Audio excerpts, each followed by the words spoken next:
नमस्कार दोस्तों। एक राज्य में दीनानाथ नाम का एक किसान रहता था। वह बेहद मेहनती, ईमानदार और आदर्शवादी था।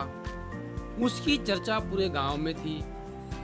एक दिन उस राज्य के राजा ने मंत्री को कहा कि कोई भी इंसान अपने आदर्शों पर टिका नहीं रह सकता। क्षमा करें महाराज, आपका ऐसा सोचना ठीक नहीं। बहुत से ऐसे लोग हैं जो भूखे मर जाएंगे मगर अपने आदर्शों से नहीं हटेंगे। मंत्री ने कहा, मैं नहीं मानता। राजा ने कहा, मैं अपनी बात सिद्ध कर सकता हूँ। मंत्री ने कहा, यदि महाराज की आज्ञा होगी तो मैं भी अपनी बात सिद्ध कर दूंगा। ठीक है, तुम अपनी बात सिद्ध करो। क्या तुम्हारी दृष्टि में ऐसा कोई व्यक्ति है जिसे अपने सिद्धांत प्यारे हों? क्यों नहीं महाराज? मंत्री ने कहा, हमारे राज्य का एक किसान दीनानाथ ईमानदारी की मिसाल है। उसकी परीक्षा ली जाए। वह परीक्षा में खरा ना उतरा तो आपकी बात सच साबित हो जाएगी। दूसरे दिन दीनानाथ खेत में हल जोत रहा था। अचानक उसके हल की नोक किसी कठोर चीज से टकराई। उसने झुककर मिट्टी हटाई तो उसे सोने का कलश नजर आया।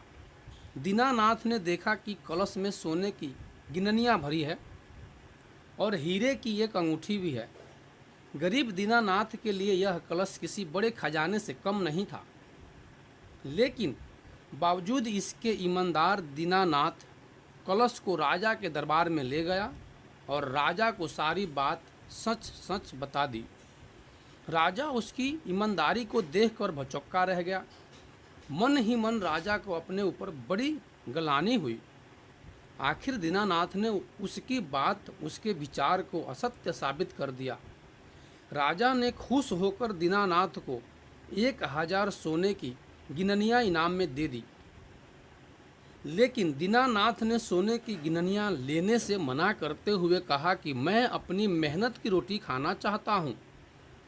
यदि मैंने आपसे ये गिननियां ले ली तो मेरे मन में लालच, लोभ और पाप घर कर जाएगा, जिसके कारण मेरा ईमानदारी का धन नष्ट हो सकता है।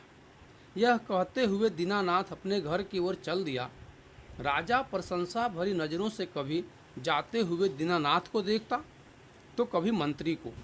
सच्चा आदर्शवादी वही है जो अभाव में भी अपने आदर्शों से नहीं गिरता है।